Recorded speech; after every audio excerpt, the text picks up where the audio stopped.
ஆண்டவராகிய இயேசு கிறிஸ்துவின் இனிதான நல் நாமத்தினாலே உங்கள் யாவருக்கும் எல்வா ஊழியத்தின் சார்பாக அன்பின் நல்வாழ்த்துக்களை தெரிவித்துக் கொள்கிறேன். கண்டுனை அழைத்தவர் கரமதைப்பா, அவர் கைவிடாதிருப்பா. கண்டுனை அழைத்தவர் கரமதைப்பா, அவர் கைவிடாதிருப்பா.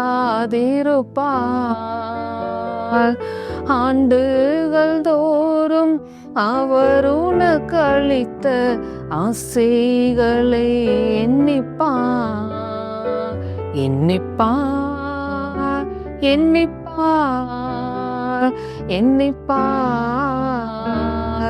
இன்றும் அதை எண்ணிப்பார்.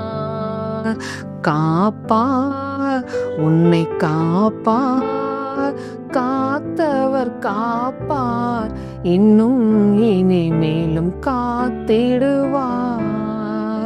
கலங்காதே மனமே, உன்னை காத்திடுவார். மீண்டுமாக தேவன் ஒரு புதிய வருடத்தை காண நம்மளுக்கு கிருபை செய்திருக்கிறார். கர்த்தருக்கு ஸ்தோத்திரம்.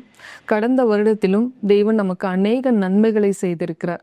நல்ல வீடு இல்லாதவர்களுக்கு ஒரு புதிய வீடு வாங்கறதுக்கு தேவன் கிருபை செய்திருக்கிறார். வாகனம் இல்லாதவர்களுக்கு நல்ல ஒரு வாகனத்தை வாங்க தேவன் கிருபை செய்திருக்கிறார். சுகவீனத்தின் காரியத்திலே தேவன் நல்ல சுகத்தையும் நல்ல ஜீவனையும் கொடுத்திருக்கிறார். கர்த்தரிடத்தில் அநேக நன்மைகளை பெற்றுக்கொண்ட நாம் அவருக்கு எவ்வளவாக ஸ்தோத்திரம் செலுத்துறவர்களாக நாம் காணப்படுகிறோம். சங்கீதங்களின் புஸ்தகம் 114:6 இவ்விதமாய் சொல்லுகிறது: மலைகளே, நீங்கள் ஆட்டு கடாக்களைப் போலவும், குன்றுகளே, நீங்கள் ஆட்டு குட்டிகளைப் போலவும் துள்ளுகிறதற்கு உங்களுக்கு என்ன வந்தது? நம்ம அநேக இடங்களில் பார்த்திருக்கிறோம். ஆட்டு குட்டி துள்ளி ஓடுகிறத நம்ம பார்த்திருக்கிறோம். மான்கள் துள்ளி ஓடுகிறத நம்ம பார்த்துருக்கோம். மீன்கள் துள்ளுகிறத நம்ம பார்த்துருக்கோம். ஆனால் வசனம் இங்கு வித்தியாசமாக சொல்லிடுது: மலைகள் ஆட்டு கடாக்களை போலவும், குன்றுகள் ஆட்டு குட்டிகளை போலவும் துள்ளுகிறது என்று. மேல உள்ள வசனத்துல நம்ம பார்க்கும்போது கர்த்தர் இஸ்ரவேல் ஜனங்களை எகிப்திலிருந்து கானானுக்கு அழைத்து கொண்டு போகும்போது அநேக அற்புதங்களையும் அடையாளங்களையும் செய்ததை பார்க்கும்போது மலைகளும் குன்றுகளும் ஆட்டு குட்டிகளை போல துள்ளி ஓடுகிறது என்று வேதத்துல நம்ம பார்க்கிறோம்.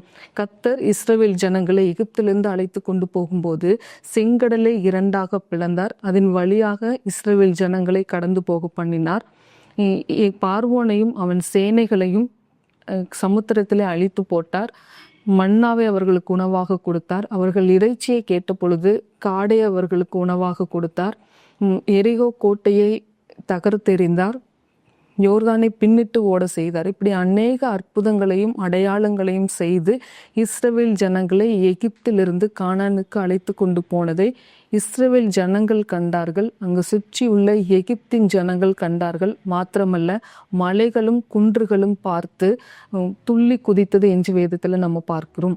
தண்ணீர் தடாகம் அப்படின்னா எப்பொழுதுமே தண்ணி இருந்துகிட்டே இருக்கிற இடம், நல்ல ஃபோர்ஸா வரக்கூடிய இடம், எப்பவுமே வருஷம் தப்பாம கனி தர்ற ஒரு மரமும், எப்பவுமே இலை பச்சையா இருக்கிற ஒரு மரத்தின் வேர்க்கால்கள் எப்பவுமே தண்ணீரின் ஓரத்துல இருந்துட்டே இருக்கும்.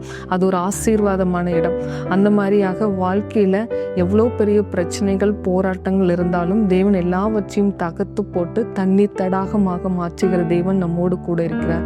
நம்ம எதை பத்தியும் கலங்க வேண்டியதில்லை. கண்மலை போன்று கற்பாறை போன்ற அநேக பிரச்சனைகள் நம்மளுடைய வாழ்வில் வந்தாலும் தேவன் எல்லாவற்றையும் தகர்த்து போட்டு இந்த புதிய ஆண்டிலே நம்மளை நடத்துறதுக்கு தேவன் வல்லவராய் இருக்கிறார். எல்வா ஊழியத்தின் சார்பாக உங்கள் யாவருக்கும் அன்பின் நல் வாழ்த்துக்களை தெரிவித்துக் கொள்கிறேன். God bless you all.